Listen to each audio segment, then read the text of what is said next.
اربعة منها احسن. حضرت میگه 4 چیزی هست که نیک است، خوب است، لیکن با 4 چیز دیگر هست که از این دا بهتر و خوبتر است.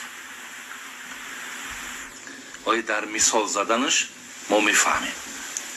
میگه که الحیا من الرجال حسن ولکن من النساء احسن. چه سخنهای زیبا میگن، سخنهای دلچسبند، سخنهای عادی‌اند ولی دلچسبند. به هر حال گویم برای آدمی که پایبند شود و عبرت بگیرد و همین را یک دستور عمل حیاتیشان قرار دهد، اینا در درونشان بسیار سخنهای بلندی را جا کردگی‌اند. حال بین میگد که حیا این گویم با زبان عربی است، مردم ما شرم میگن. شرم میگد همین حیا یا شرم برای هم مرد مهم است و هم برای زن مهم است. لیکن میگد اگر مرد حیا کنه خوب است یا بهتر است، ولی اگر زن حیا کند این بهترین است. گفت که 4 چیز خوب، لیکن 4 چیز دیگرش خوبتر. مرد حیا کنه خوب، زن حیا کنه خوبتر. بله برادر عزیز، حقیقتا عزیزای خدا میگه اگر خداوند شخصی را هلاک کردنی شود، حیا را از او میگیره. شخصی را اگر خداوند اگر هلاک کردنی شود، حیاش میگیره. حیا را که گیری برادر، در جاش خشم میآید، در جاش غضب میآید، در جاش خشونت میآید، در جاش دیگه گویم زبانی تو دیگه تحقیر کننده میشود، در جای او بین خلق بد میآید. اما آدمی که حیا ندارد، عوض کننده حیا انامین کردارا میشود. وقتی آدم برادر عزیز دارای خشم، دارای بگیم که خشونت، دارای خلق بد، یعنی این خصلت‌های رذیله که در او جمع میشود، وقتی در این انسان اگر همین خصلت‌ها جمع شید و دیگه انسان گفتن هم بسیار محال میشود، مشکل میشود که او را ما انسان بگیم. شیخ سعدی میگه اگر این درنده خویی زی طبیعتت بمیرد، همه عمر زنده باشی با روان آدمیت. بینازید اگر این درنده خویی، همه رفتارهای درنده را میدونید چی رفتارها دارن، اگر همین درنده خویی، اخلاق درندگی اگر زی طبیعتت بمیرد، اگر در طبیعتت ای انسان همین اخلاق درنده نباشد، همه عمر زنده باشی با روان آدمیت. انا همینجا در تو با روان آدمیت زنده ای. انا همینجا نام تو را انسان گذاشتن امکان داره. زین لحاظ برادرای عزیز و گرامی، آدمی را که خداوند اگر هلاک کردنی می شده است، حیاش هم می گرفته است. لیکن اگر آدمی حیا داشته باشد، شرم داشته باشد، او آدم برادرای عزیز اخلاق خوبم داره. او آدم فروبرنده خشمم هست، او آدم حلیمم هست، او آدم صبورم هست. آدمی که اگر حیا داره، این حیا برادر عزیز بسیار کردارهای زیادی نیکی را قطعیش جمع میکنه، طاقت خودش نیست. برای همین پیامبر نازنین میگفت که اربعون من سنن المرسلین، 4 چیز سنت همه پیامبرا ای آدم تا پیامبر آخر زمان 4 چیز سنت همه این بود. یکم گفتن الحیا، یکم سنت جمعی پیامبرای پیش این حیا بود برادران.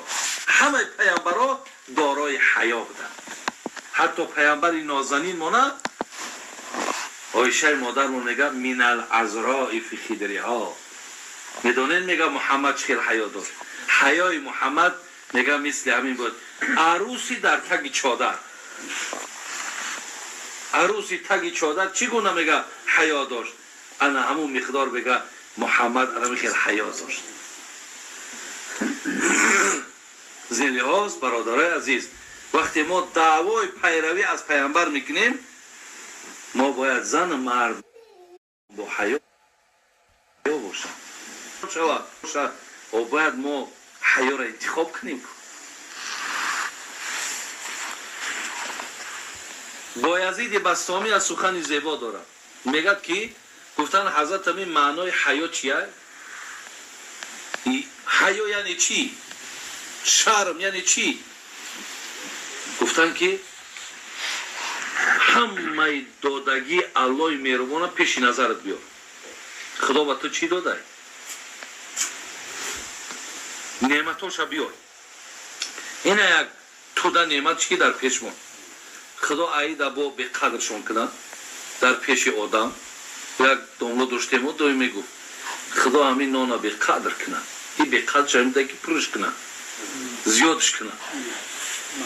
این همتری دعا میکرد همونی سفید به درم جای ما خدا همین نانا به قدر کنن. ما میتونیم چی بیتری میکرد. این معناش همی بوده خدا میگو که انا نرخی ارزان اولی دوره سویتی را ما گفتیستم که او وقت خیلی نرخو بود.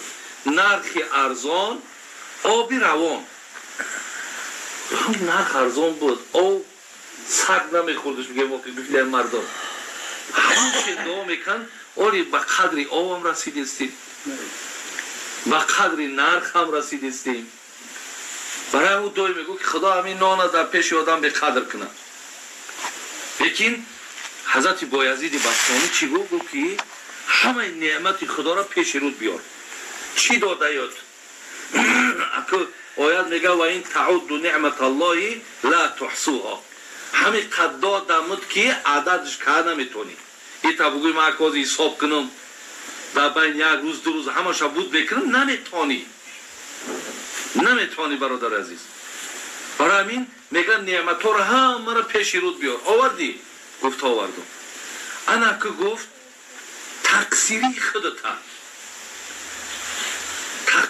خودتا در برابر همین که خدای مهربان دادگی تقصیر کوتاهی خودتا در برابر این بگذاشتم. گویم باید چیز پیدا شد همون شرمه.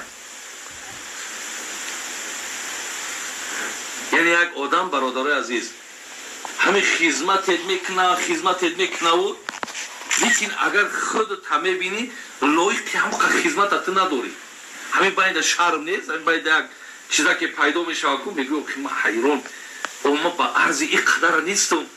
این مردک با تمام ارزش خدمت کسید ما هیچی در مقصد هیچی در برابر یگان چی نکردیستم. انا می باید میگه چی پیدا میشه؟ انا مو حیا هست. زین لحاظ برادرای عزیز حقیقتا حیا بسیار نعمتی بزرگه. بسیار پیامبر نازنین که حدیث مسلمه میگه الحیا کله خیر، یعنی حیا همه جانب خیره. الحیا لا یأتی الا بخیر. حیا همیشه برای تو خیر میاره، همیشه برای تو خوبی ها میاره. برای همین برادرای عزیز یک قصه به یادم آمد. میگه مرد حبشی پیش حضرت آمد گفت پیامبر نازنین من میخواهم که اسلام بیارم. گفت بگو لا اله الا الله محمد رسول الله میشه مسلمان. میگه بلند کلمه را گفت. بعد میگه رفت با گشت آمد گفت که حضرت انا این گناه کردگیم چی؟ گفت گناه کردگی با توفیل همین کلمه زیبایی را که گفتی همش گفت از دفتر اعمال نابود شد، همش رفت. گفت میگه آرام شید. این قیس ساد میگه و بعد گفت که حضرت گفت خیلی کلمه گناه ها شوست. یکی از سوال دیگه دارم. همون خدای یکتایی را که من ایمان آوردم وقتی من گناه کردم همون گناه های من را دیده است؟ گفت علم یعلم بان الله یرا. الله میگه آگاه باشید که همه نیکی و بدی هاتون من میبینم، گناه هم کنی میبینم، ثواب هم کنی میبینم. یک آهی سر کشید میگه گفت که توبه کو گناه هم شست. یکی این شرم چی میشود؟ این بی‌حیایی که من در پیش خدا کردم، این گناهی که من کردم، این را بی‌حیایی میگن، این چی میشود؟ میگه یک آهی کشید و میگه به همین با چهرش قطعی میگه رفت بر زمین. اصحاب پیامبر میگه وقتی که ما پهلوش گردوندیم از همون خجالت میگه همین بنده میگه جان به حق تسلیم کرد. بیننده آدم ها برادر عزیز از کرداراشون هم حیا میکردن، از خصلت های بدشون هم حیا میکردن. میفتن مقصد خیلی ای چشمی یا برادر پنهانش میکنم، ای چشمی الله پنهان کردن نشوه. ایره توی اندازه شد فکر میکردن.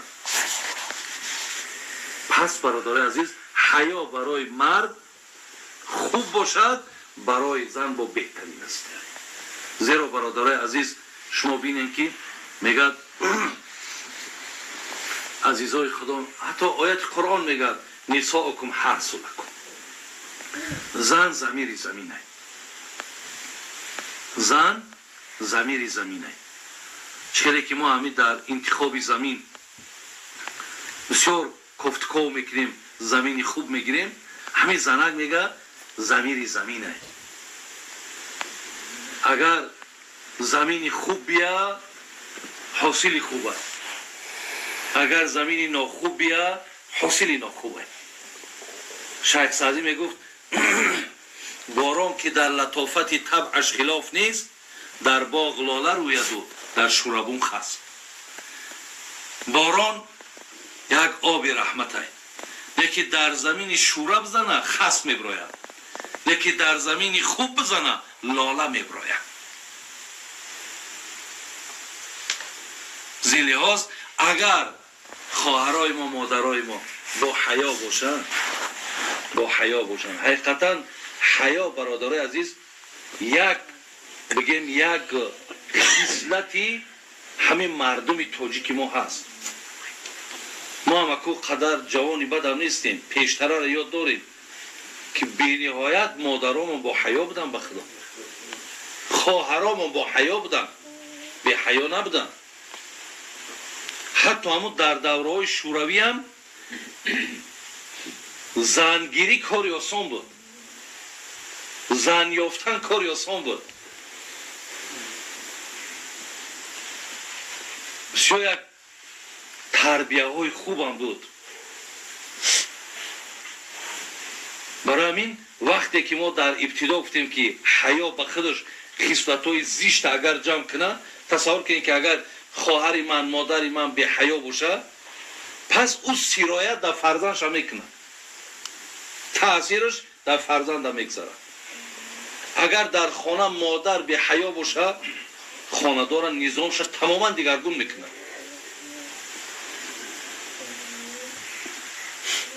خب اکی را هر کدام شما اگر تری درست بگم شما تا روز هم اگر هم بشینید.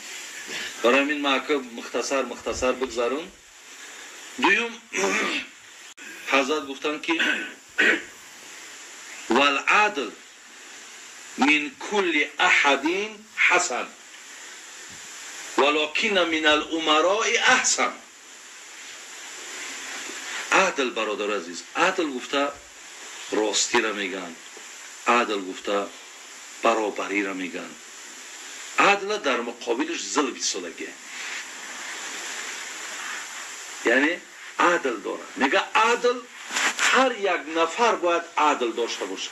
از هر نفر عدل میگه خوبه، ولی نفرهایی که زیر دست دارن خداشون مقصد راهبران کلانن با زیر دست دارن، فرق نداره وای مثال از رهبرها کدام رهبری که نباشد، تو شرکت ها و تو فرما ها و تو مقصد مغازه ها و تو هر کی باشد، هر رهبری که باشد میگه اگر رهبر باشد اونها دا میگه عدل میگه اجرا کردن میگه بهترین است.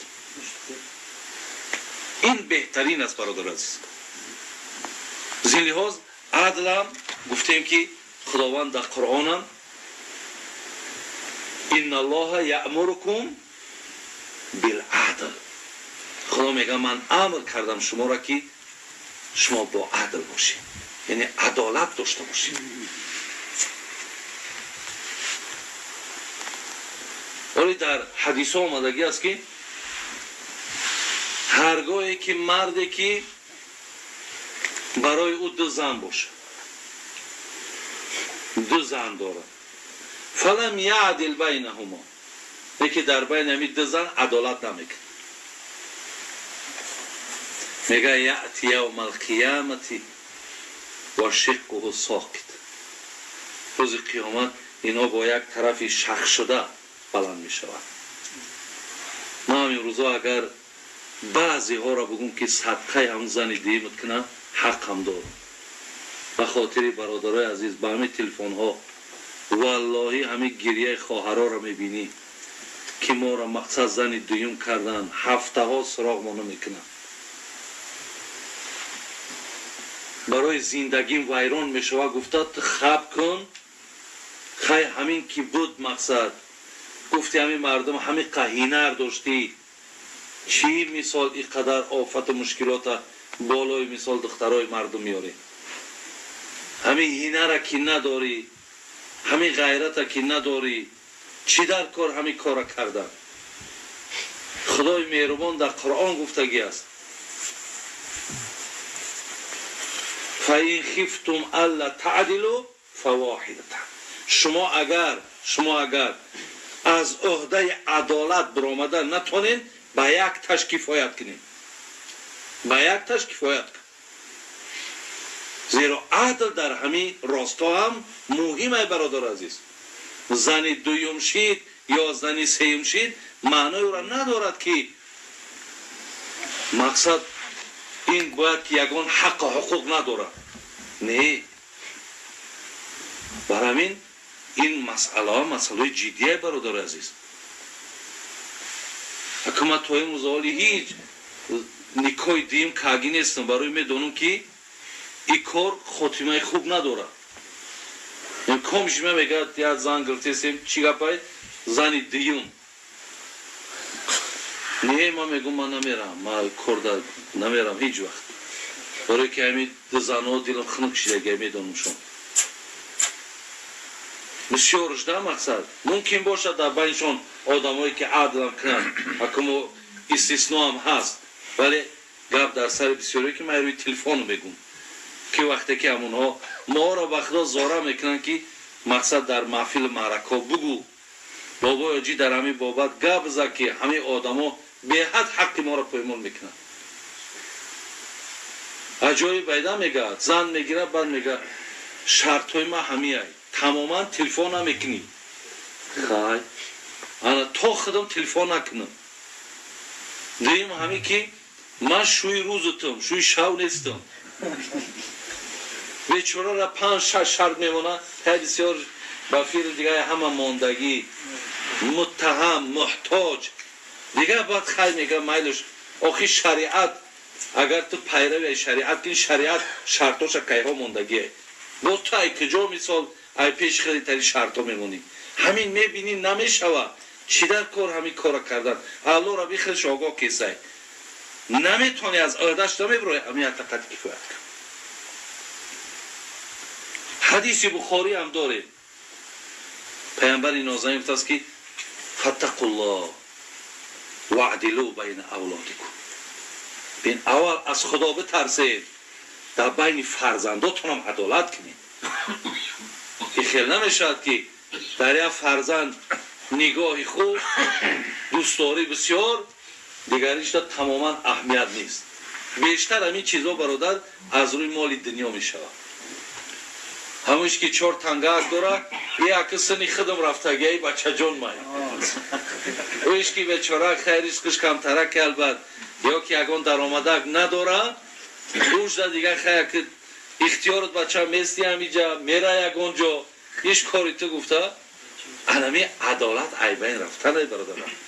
در بین فرزنده هم باید پدر و مادر این دوستداریش به همش تقسیم یک تقسیم شدگی باشه. همه را دوست داشتن در کار جدا کن در کار نیست.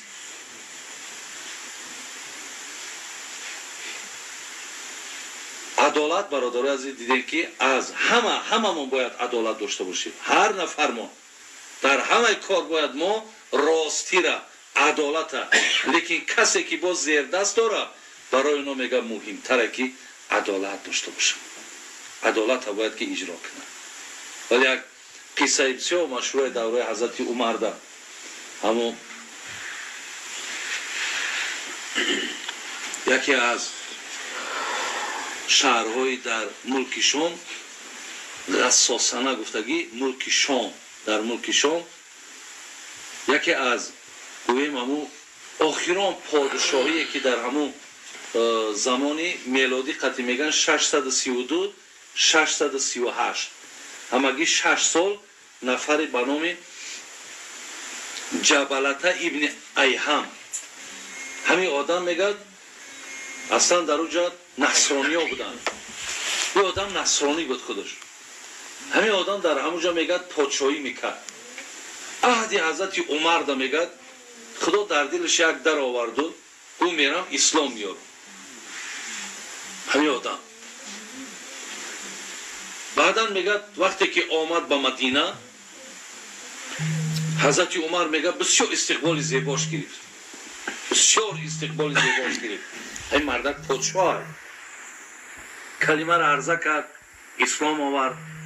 بعد از آن با حضرت عمر مصلحت کردن که چی میشود که حج بریم یک جای طواف کنیم یک جای حج کنیم با گشته بیاییم. حضرت عمر گفت بسیار خوب میشه میریم. رفتن مکه در گرد خانه کعبه برادرها طواف میکردن. آنگاه یک فقیر را میگه از بنی فزاره میگه همین فقیر میگن نفهمیده ایزار همین ابن ایهمه همین پادشاه را که نو اسلام آورده همون ایزارکش میجقه نفهمیده ایزارش میجقه. این مرده یک عمر پادشاهی کردگی میگرده میبینه یک فقیر یک داری به صاحب چوب همین یک مش در بنیش میزنه. میگه تو کاری چی تو میگه نمیبینی؟ اگه برادرها این فقیر حضرت عمر که دیده است دویده میگه میره مقصد بنی شکستگی و بنی پریخونقتی حضرت میگه همین مردک میگه حاضر من نفهمیده پوچک شجه قیدم اینمی یک مش در بینی من زد حکم که حضرت حقی من از این آدم من طلب دارم و عدل بینی نکن. میگه در فیروز که اینجا بیا گفت ابن ایهم گفت چی اپای؟ گفت همین را خودت زدی؟ گفت آه من زدم. برای چی زدی؟ گفت پاچه ما جقی. گفت قصدن کرد؟ گفت نه نادیده. خیلی گفت قصدن نکرده باشه نادیده کرده باشه در اسلام یک قانونه یا عذرخواهی که بگو بخشیش که همه کار من کردم یا مثلی یک مش در بنید میزنم. این مردک یک عمر حکیم گفت عمر گفت در این دین شما منم یکم این یکم گفت ها هر داد یکی گفت این دین گفت همین خیلی دینی هست که هر داد یکی یکم گفت من از این فرقیت نگو فرقیت نداره فرقیت گو الله گفت از این اکرمکم عند الله اتقاکم کسی نزد خدا میترسه بهترین شما گو هم کسی که از من میترسه. بعد گفت این خیلی باشه گو مرا یک مهلت بده من فکر کنم. мақсад мара гарданам ёрӣ намета ки ман ёдам ози бахшиш пурсам. ҳазрати умар гуфт чӣ миқдор вақт дар кора? гуфт ҳамеша я фикр кунам. ҳамеша шаб шид, ҳамаи ҳаму нафарҳое ки қатиш будан ҳамаакша гирифту ай Макка фирор кард. бародарои азиз, тарафи ҳами Истанбули имрӯза ира ҳаму Қустантиния меган ё Константинопол, иха як чанд номо дошт. Истанбул астан пешина ира Византия ҳам мегуфтанд. чанд номҳо дорад, мақсад акуд номҳои қадиминаи пешаш. баъд ба ҳамҷара фирор кард. ибни Асокир мега ки вақте ба унҷара рафт аз дини ислом гашт, муртад шид ва бо ҳамун муртадиш баъд дунёро падруд куд. лекин гап дар сари и бародарои азиз ки иҷро кардани адлаби барои ҳазрати умар фарқ дошти ту мегрезӣ, ту местӣ ва ҳам қонуна иҷро куна ки дар пеши худованд ҷавобгар нашавад. пас бародарои азиз, дуюм чиз будааст? дуюм адл аз ҳар ҷониб ва ҳар кадоми мо лозим. лекин ҳар касе ки агар раҳбарӣ дорад, калонӣ дорад, онҳо да бо муҳимтар ва заруртаре ки адла иҷро кунад. сеюм бародарои азиз, аки ноша мухтасар дига мегзарем, гуфтанд ва тавбату мина шайх ҳасан валокина мина шабоби аҳсан. мӯйсафед тавба куна хуб ай, лекин ҷавон тавба куна беҳтарин ай. зеро ки дига мӯйсафед бародаро ҳамун шайхсади мега ки дар ҷавонӣ тавба кардан нашъаи пайғамбарист. вақти пирӣ гурги золим мешавад парҳезкор. гург ки пир шид дига дихани нест ку, дига бидава бикана чанголоб намешавад. баъд дига мега гург дига баъд аку парҳезкор мешавад ва ҳазурак дига мешинад. лекин ҷавонӣ дар тавба кардан, ҷавонӣ дар мақсад роҳи дурусту ҳалола интихоб кардан албатта беҳтарине. чаҳорум баъд ҳазрат чӣ гуфт? гуфт ки валҷуду минал агъниёи ҳасан валокина минал фуқарои аҳсан. ҳамин ҷавонмардӣ бародаро, эҳсон кардан, хоб дасти як бечораву нотавона гирифтан, мега аз тарафи бойҳо хубай, лекин аз тарафи камбағало беҳтарин. ҳақиқатан бародаро, вақти одаме ки имконият надораву мекуна, и хеле бартар аз ӯ касе ки дораву мекуна. ай ӯ дораву мекунада надора мекунаву беҳтар аст. вале ҳазрати бишр як гапи зебо дорад. мега се чизе ҳаст ки анҷом доданаш бисёр сахт аст. гуфтан чи ай? гуфтан якум дар ҳолати тангдастӣ садақа кардан. худ эҳтиёҷ дориву бо бояд садақа кунӣ. бисёр сахт аст мегуфт. ду дар ҳолати хилват тақво кардан. дар тақвора дар хилватӣ бисёр сахт аст гуфтанд. инам мақсад анҷом доданаш бисёр вазбин аст. яъне дар ҳолати тангдастӣ бародарои азиз мақсад чи аст? садақа кардан мегӯяд бисёр вазнин аст. сеюм мега ки сухани ҳаққа дар пеши касе ки аю чашм дошт ягон мақсад доим кӯмакакат мекунад, дастгирита мекунад ку дар пеши ҳамон одам мега сухани ҳаққа гуфтан бисёр сахт аст, бисёр вазбин аст. агар бугӯиш ай чор танга мемонӣ. анами ҳолата мега ҳолати вазбин аст. барои ҳамин бародарои азиз ва гиромӣ, худованд хайртон кия, баракаттон бита, имонотонро бо комил нигаҳ бидора. сухани донишмандоеро ки таҳлил кардем, маъно кардем, худованд тавфиқи амал карданашо насиб кунад.